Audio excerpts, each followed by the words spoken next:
I will never forget the night my husband fell to the floor, gasping for air, his eyes wide open and full of pain.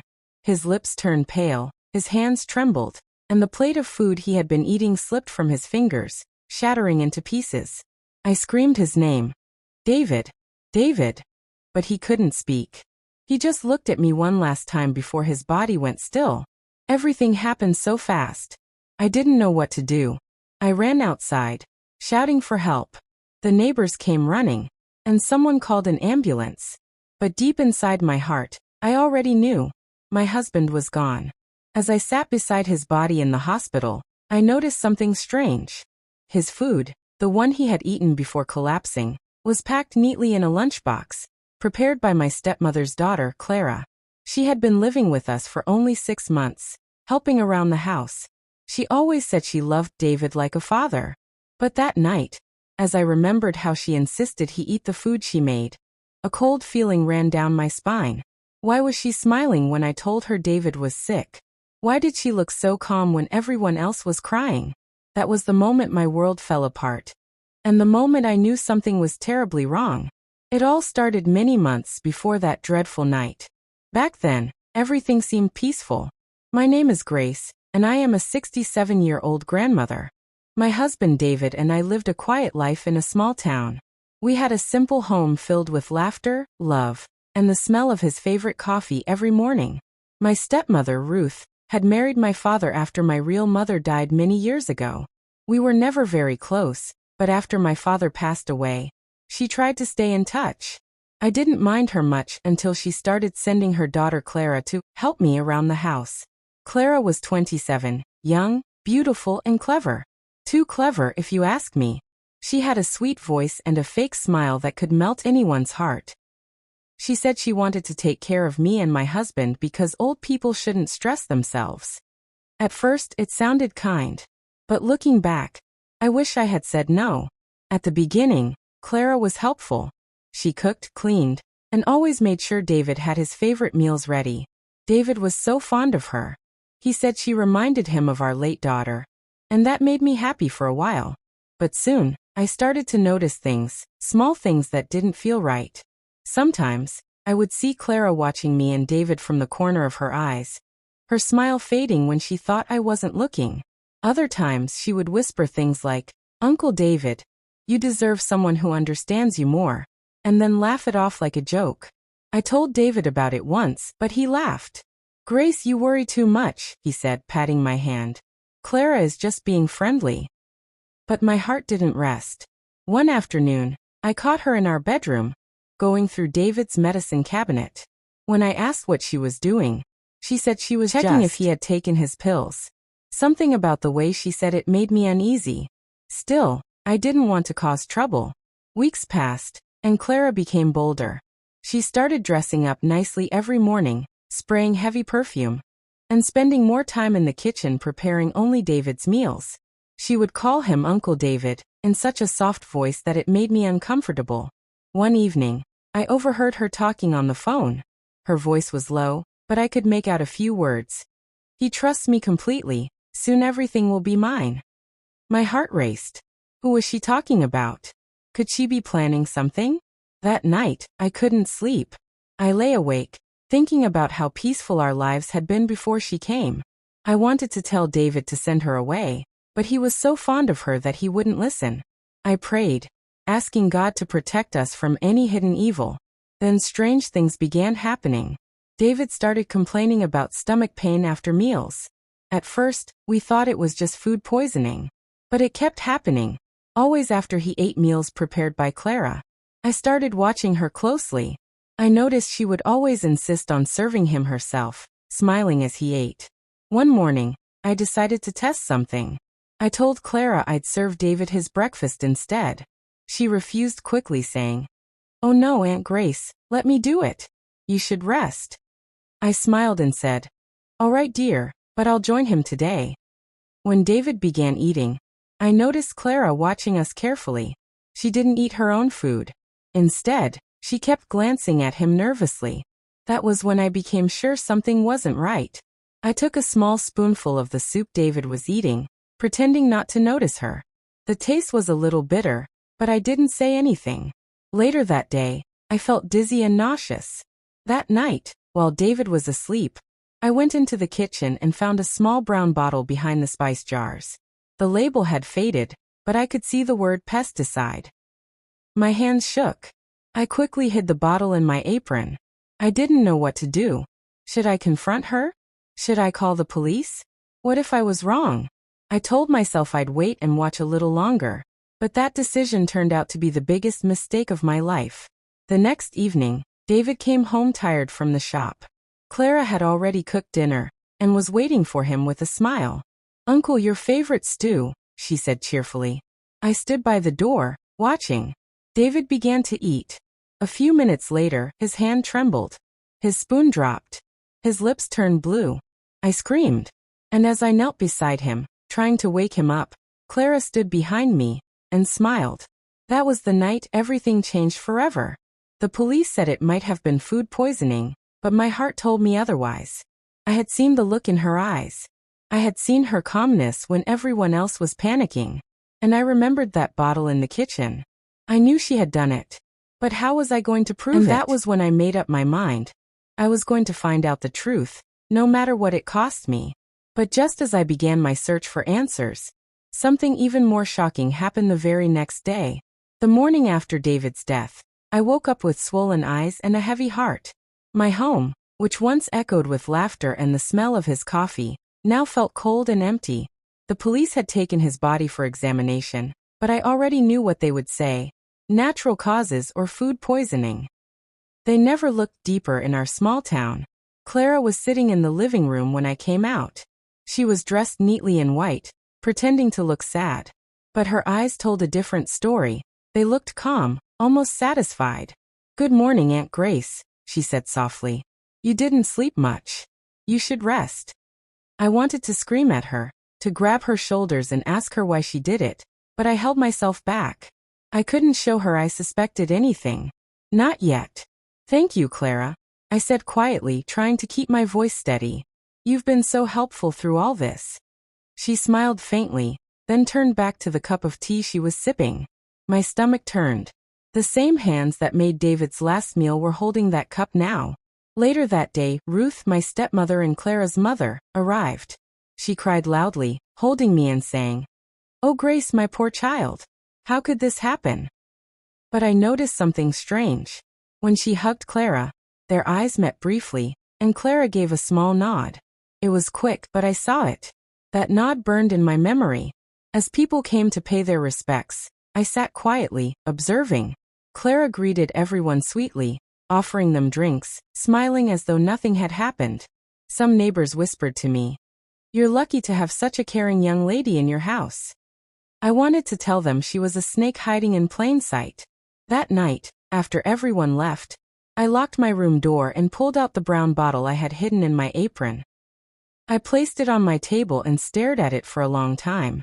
My hands trembled as I whispered, "David, I will find the truth for you. I promise." But the truth came faster than I expected. The next morning, as I was sweeping near the kitchen, I overheard Clara talking on the phone in her room. Her voice was low, but I could still catch her words through the thin walls. "Yes, it's done. He's gone. She's too old to suspect anything," she said. Then she laughed softly. "Soon everything will be ours." My heart stopped. I held my breath and leaned closer. "Yes, Mama," she continued. "Once she signs those house papers, we'll be done. You'll finally get what you deserve." I froze. So Ruth was part of it too. The broom fell from my hands with a soft clatter, and I stepped back quickly. Clara must have heard the noise because she suddenly opened the door. "Aunt Grace," she exclaimed, pretending to be surprised. "Oh, you scared me. You shouldn't sneak up like that." I forced a smile. "I was just cleaning, dear," I said, hiding my shaking hands behind my back. She looked at me carefully, her eyes narrowing just a bit. "You heard something?" I shook my head quickly. No, just cleaning." She smiled again, but this time, it didn't reach her eyes. I could see a shadow of suspicion there. That day, I realized I was living in a house with a killer. 2 killers, perhaps, Clara and her mother. I had to be smart. I couldn't confront them yet. Not without proof. So I began to plan quietly. I started pretending to trust her again.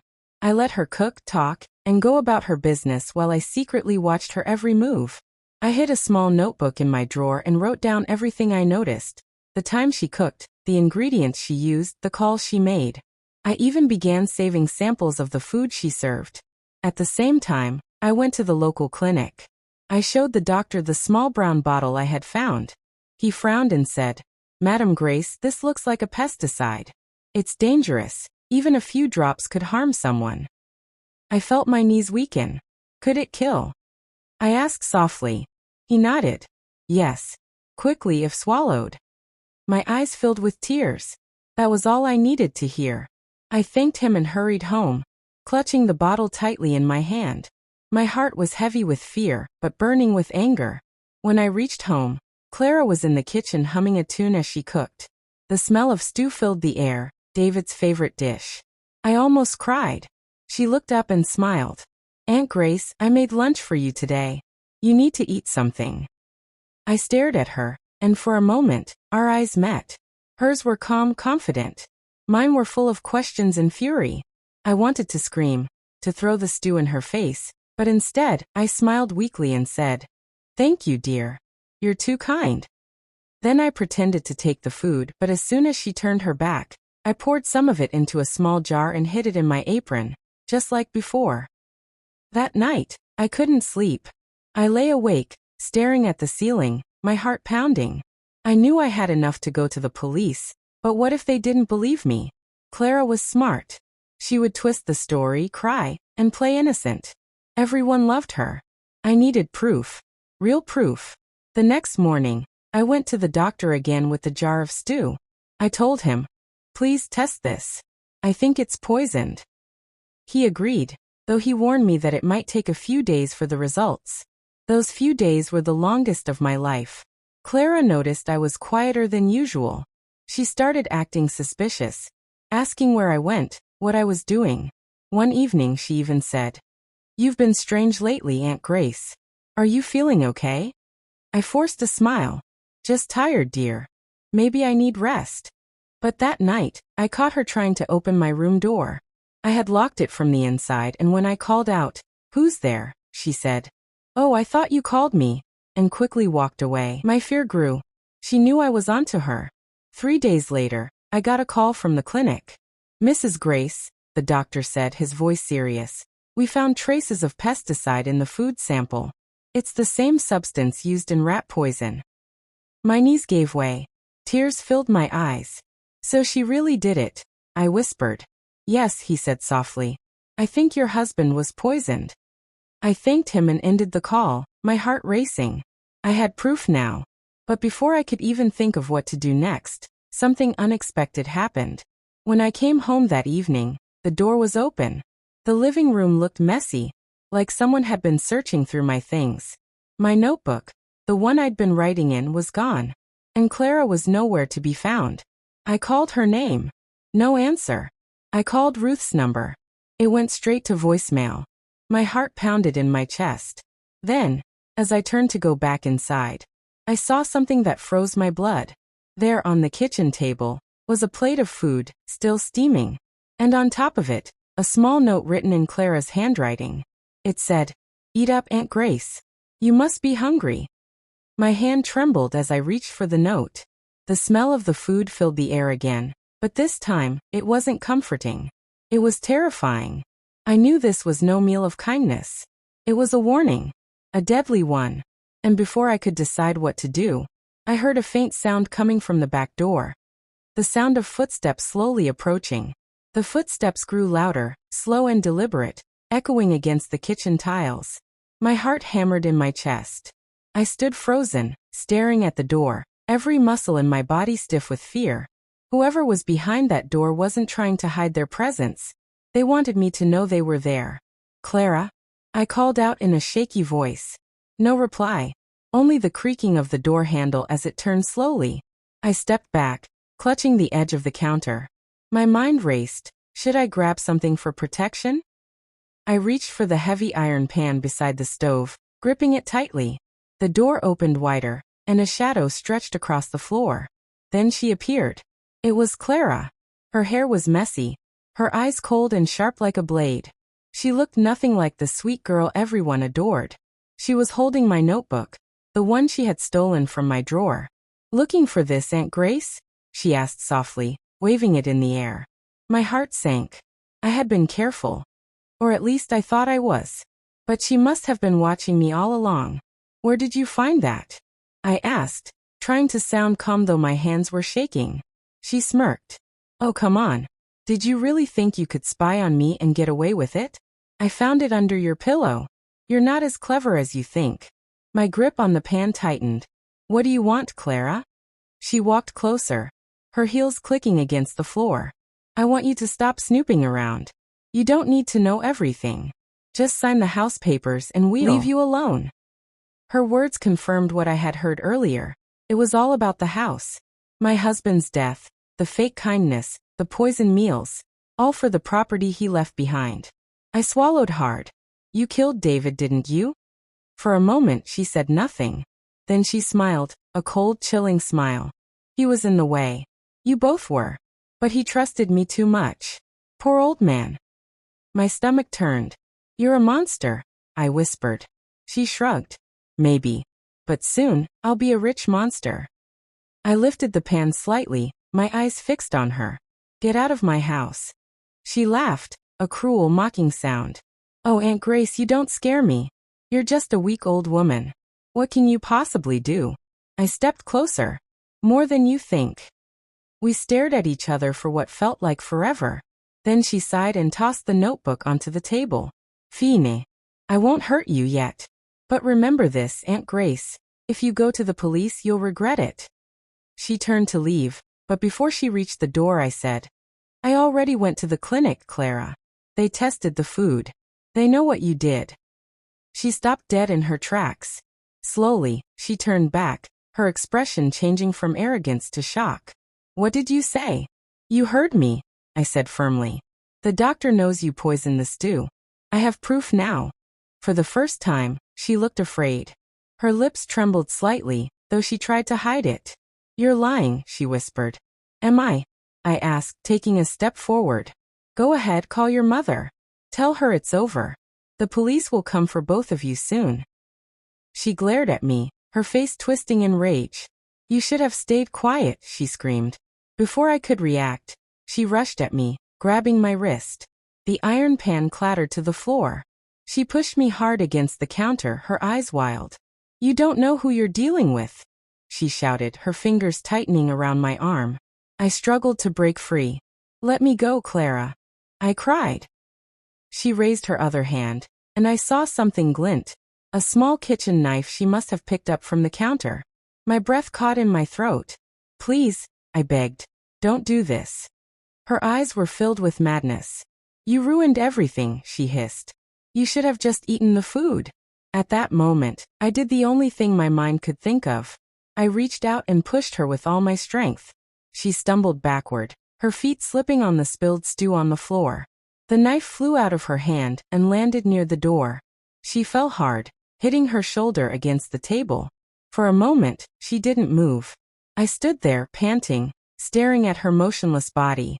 Then she groaned and slowly sat up, her face twisted in anger. "You'll regret this, old woman," she spat. "You'll wish you had died instead of him." Before I could stop her, she got up, grabbed her bag, and ran out of the house. I heard the sound of her car starting, the tires screeching as she sped away into the night. I stood there shaking, staring at the open door.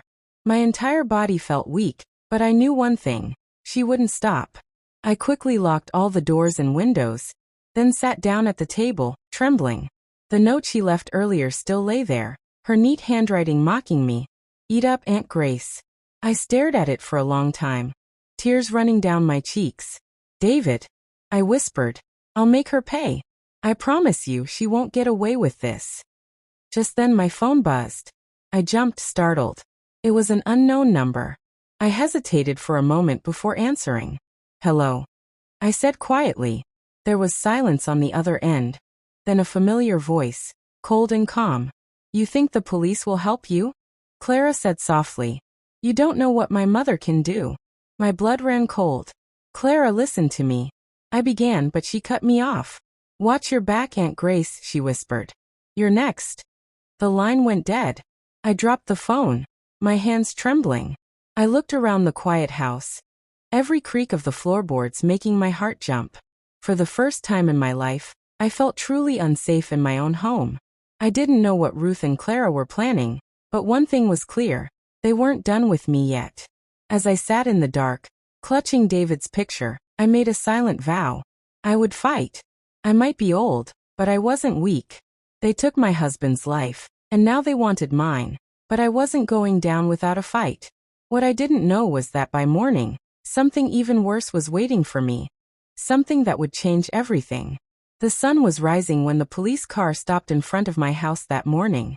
I stood by the window, weak but ready, clutching the small brown bottle and the doctor's report tightly in my hands. I had called them the night before, trembling as I told the officer everything that had happened.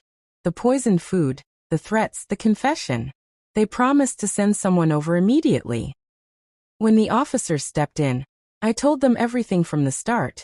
How Clara came to live with us, how my husband's sickness began, how I found the bottle, and how she attacked me when I confronted her. I even gave them the food sample results from the clinic. They listened quietly, taking notes. One of the officers, a kind-looking man named Officer Daniels, said, "You did the right thing, ma'am. We'll find her." Just as they were preparing to leave, another car pulled up in front of the house. My heart skipped. Ruth, my stepmother, stepped out, looking nervous and disheveled. Her face was pale, her eyes red. She walked straight to the officers and blurted out, "Please don't arrest me. It was all Clara's idea." I froze. The officers quickly moved toward her, asking her to calm down. Ruth began crying. "I didn't want to do it," she said between sobs. "She made me. She said we'd get the house, that you were old and wouldn't live long. I just wanted money. I swear I didn't mean for David to die." Her voice broke as she fell to her knees. I stared at her, feeling both anger and pity. "You watched her kill my husband," I said quietly, my voice shaking. "You helped her lie. And now you're sorry." She looked up at me, tears streaming down her cheeks.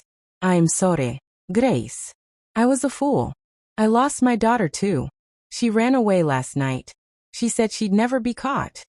The officers exchanged glances. "We'll issue a warrant immediately," one of them said. As they led Ruth to the car, I stood silently, watching her go. My heart was heavy.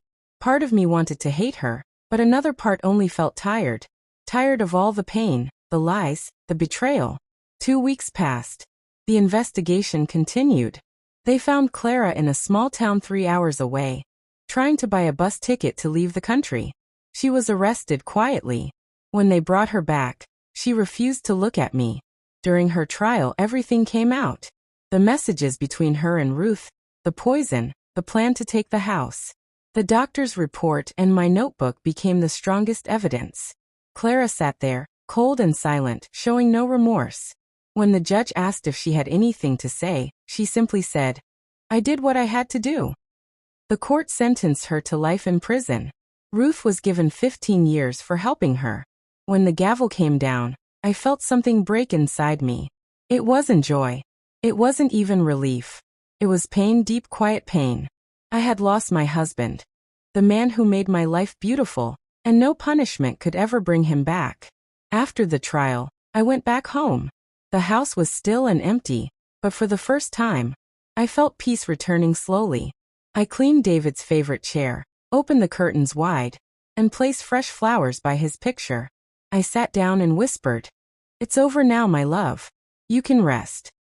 A soft wind blew through the window, brushing against my face, and I felt as if he was there with me, smiling like he used to. As the days turned into weeks, I began to heal. I started volunteering at the local church, helping other widows and old women who had no one to talk to. I shared my story, not to make them sad, but to warn them. I told them, evil doesn't always wear a scary face. Sometimes it smiles, cooks for you, and calls you family. Be careful who you trust. People would listen, some with tears in their eyes. And that became my purpose, to turn my pain into a lesson for others. Sometimes late at night, I still think of Clara. I wonder what made her so cruel. What twisted her heart so badly that she could destroy her own family for money? I may never understand. But I forgave her. Not because she deserved it, but because I needed peace. Hatred is a poison too, and I refuse to drink it. Now every morning, I water the little garden David planted behind our house.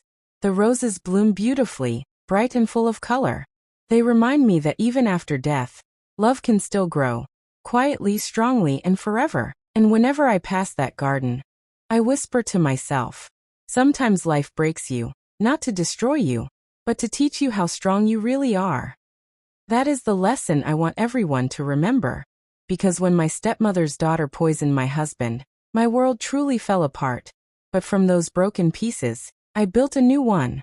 A stronger one.